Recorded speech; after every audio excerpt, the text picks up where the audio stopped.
Big boss season 8 లో Nikhil versus Gautam ఎంతటి Porro మీ అందరికీ తెలిసిందే. అయితే ఈ పోరులో గెలిచేదెవరు నిలిచేదెవరంటూ ప్రతిరోజు పోల్స్, బ్యాటిల్స్, ఫ్యాన్ వార్స్ జరుగుతూనే ఉన్నాయి. అయితే బిగ్ బాస్ సీజన్ 8 హౌస్ లో ఉన్న వీళ్ళిద్దరి మధ్య ఒక గొడవ జరిగింది నామినేషన్స్ లో భాగంగా మొన్న. అందులో భాగంగా గౌతమ్ పర్సనల్ గా కామెంట్ చేశాడు నిఖిల్ ని. అమ్మాయిల్ని యూజ్ చేసుకుంటున్నావు, యష్మి, సీత నీ వల్లే బయటకు వెళ్లారంటూ ఏదో మాట్లాడాడు. అయితే ఆ హీట్ ఆఫ్ ద మూమెంట్ లో గౌతమ్ చేసింది తప్పని అతనికి తెలియలేదు. తీరా చల్లారిన తర్వాత చూస్తే తను ఇంత పెద్ద తప్పు చేశానా అంటూ డైరెక్ట్ గా నిఖిల్ దగ్గరికి వెళ్లి అపాలజీ అడుగుతాడు. మనం ఏదైనా ఒక తప్పు చేస్తే అది మన వైపు తప్పు ఉన్నా గానీ మనం వేరే వారిదే తప్పని చూపించే గుణం ఉన్నవాళ్ళం. బిగ్ బాస్ సీజన్ 8 లో అది ఇలాంటి ఒక షోలో హౌస్ లో ఇన్ని రోజులుంటూ ఒక మనిషిని ఒక మాట అన్న తర్వాత మళ్ళీ కరెక్ట్ చేసుకోవడానికి ఎవరు ప్రయత్నించరు. గౌతమ్ మాత్రం తనని తాను సెల్ఫ్ గా అనలైజ్ చేసుకుని తను చేసింది తప్పు అని భావించి మళ్ళీ నిఖిల్ దగ్గరికి వెళ్లి తప్పును క్షమించమని మన్నించమని కోరాడు. ఇక గౌతమ్ అన్న మాటలకు నిఖిల్ కూడా కొద్దిగా అగ్రెసివ్ అయి కొన్ని మాటలు అనేశాడు.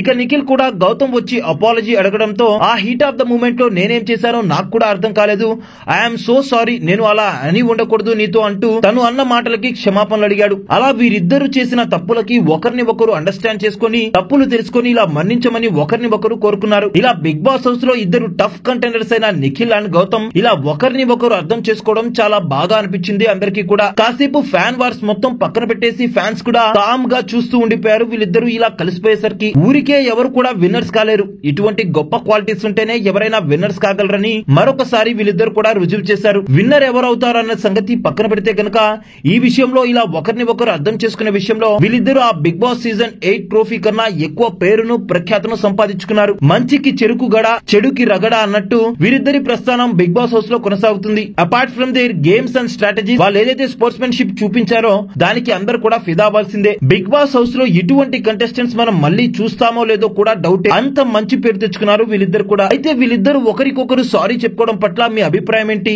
అసలు మీరు ఇది జరుగుతుందని ఎక్స్పెక్ట్ చేశారా? వీళ్ళిద్దరిలోనే ట్రోఫీ కొట్టబోతున్నారు అన్నది బయట టాక్. మరి మీకు కూడా అలానే అనిపిస్తుందా? ఒకవేళ అలానే అనిపిస్తే ఏ కంటెస్టెంట్ ట్రోఫీ తీసుకోబోతున్నాడో కింద కామెంట్ చేసేయండి.